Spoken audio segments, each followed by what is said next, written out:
Hi, I'm Erica with the Paper Issues design team. As usual, save 20% off in the store with code WORDLUCKY.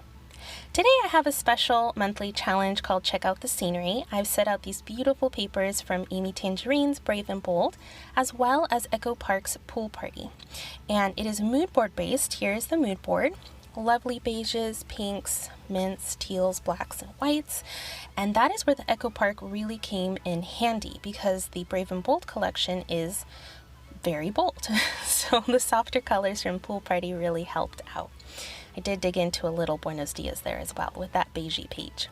So I'm basically making a 3x2 photo grid, quite literally taking the mood board shape onto this page and distressing the edges of all of my squares.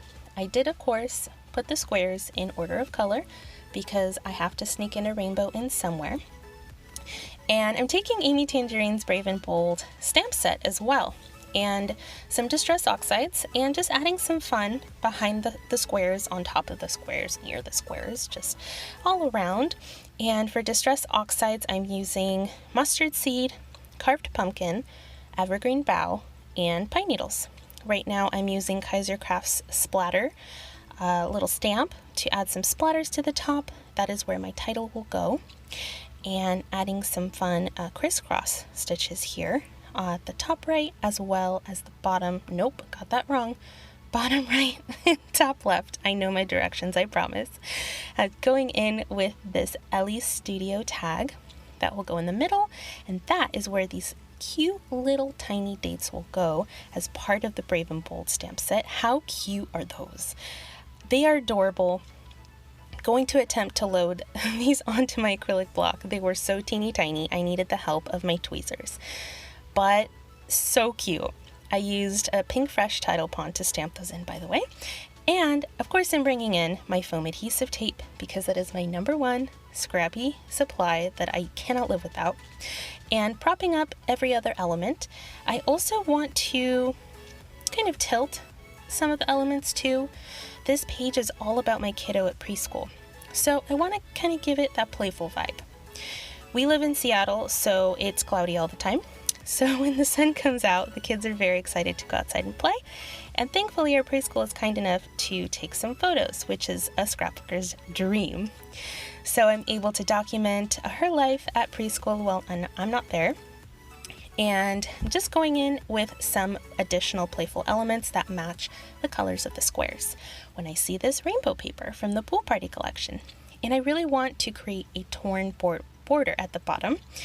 And before I glue that down, I want to go in with my sewing machine and add a straight black stitched border, only along 3 of the sides, and then going back in and doing some fun zigzags. They're askew, some of them are longer than others, and some of them overlap and others don't. It's just very, very fun and textured and I guess organic. I really like it. I did have to add in some black at the bottom because it was bothering me that the border didn't reach the bottom, but that's just me.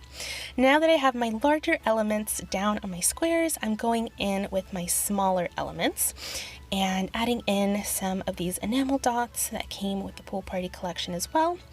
And this fussy cut phrase that said hello, actually fussy cut it out. I did not fussy blade it. I know, super weird, but it's because, don't judge me, but I'm pretty sure my kiddo did away with my craft knife. I'm really hoping to find it sometime soon, but I will keep you posted. So for the title here, as you can see, it might not bother you, but it bothers me.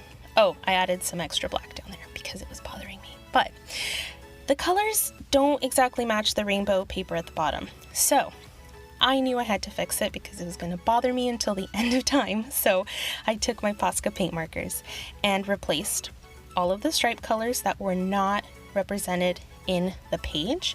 And then on the alphas, I replaced all of the colors that were not represented in the rainbow paper below. And this alpha was actually pretty easy to color over. All I did was paint over the color and then go back in with my black permanent marker just to add that outline. And honestly, I think this green S was really what was the source of the bother. But thankfully it all worked out and I absolutely love it. I love how it turned out. I hope this inspired you to get a little crafty, and I hope you have a wonderful rest of your day. Thank you for watching. See you next time. Bye!